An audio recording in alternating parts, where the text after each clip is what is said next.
My name is Dr. Mark Fisher, and I am the director of the Adult Burn Center here at Johns Hopkins in the Department of Plastic and Reconstructive Surgery. In the Department of Plastic Surgery here at Hopkins, we have a large team that takes care of the burn injured. This care begins from the very first moment that they have their injury and goes all the way through the process of their acute care, their reconstruction, and ultimately their reintegration back into life. As a plastic surgeon with considerable subspecialty training, I do lots of things.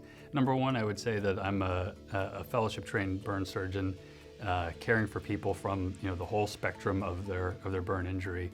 But I also did a craniofacial fellowship, and so the advanced care of patients who have all sorts of craniofacial injuries and reconstructive needs, whether it's free tissue transfer or free flaps, whether bone has to be moved or tissue or muscle needs to be moved for people who are missing lots of tissue and difficult reconstructive needs from the face to the cranial vault, as well as limb salvage and hand trauma. These are things that I take care of as well.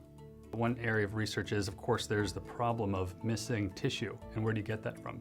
Sometimes you can use innovative techniques in order to get tissue where it needs to go, and sometimes these are the advanced techniques that we do here.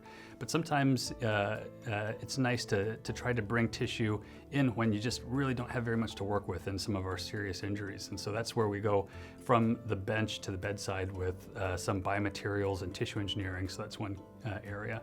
We have a really special team that doesn't exist like this in many places, even in the United States, where the most sophisticated reconstruction can happen.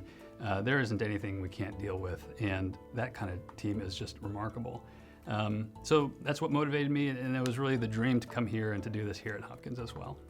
I like to think of patients a little bit more holistically, thinking as we take care of them, can we work in a way that gets them rapidly back into their community?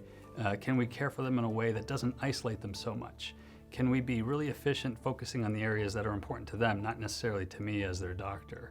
I like to think about things that are going to get them from disabled to able, from disconnected to connected.